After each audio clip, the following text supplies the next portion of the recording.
बिस्मिल्लाहिर्रहमानिर्रहीम। 50 साल के बाद खवातीन के चेहरे पे झुर्रियां पैदा होना शुरू हो जाती हैं। रिंकल फ्री फेस करने के लिए कुछ एक्सरसाइजेस बताने लगा हूं। अगर आप चाहते हैं कि आपका चेहरा मेरी तरह फ्रेश और हशाश बशाश हो तो ये वर्जिशें फॉलो करें।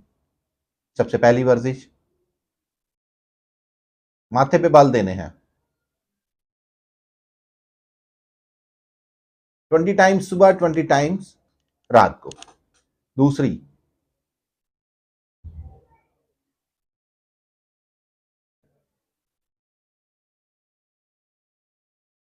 हवा भरनी है अपने मुंह में। या आप गुब्बारे फुला सकते हैं या पानी अपने मुंह में भर के तो हवा को रोकना है। तीसरी वर्जिश,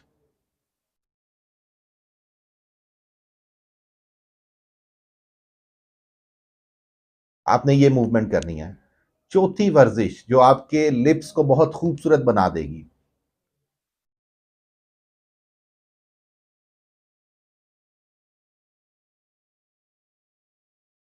अगर आप इन वर्जिशों को फॉलो करेंगे तो आपके चेहरे से झुर्रियां बिल्कुल खत्म हो जाएंगी और आप हमें दुआएं देंगे।